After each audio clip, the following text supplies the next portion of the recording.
इसके लिए चल बेटा आज नाच नाच तुरमाइयों का कहे कि बेटा पैदा पहले बनेगा। देखो देखो तुम इधर नाच रहे हो, तुम्हारा पापा तुम्हारा जोड़कार मत खींच दे उधर से। तो टाइम से घर चले जाना, काम फरियाला से पहले निकल गई है।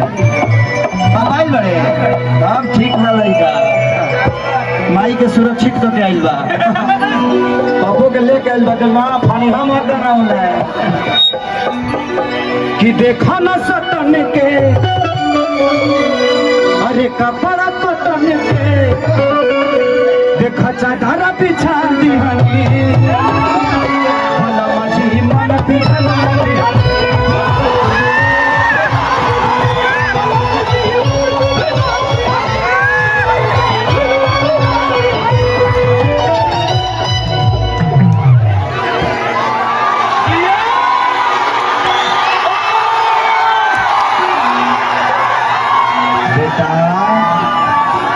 अपने माई से पूछना कि तुम पक्का अपने पापा के ही बेटे हो।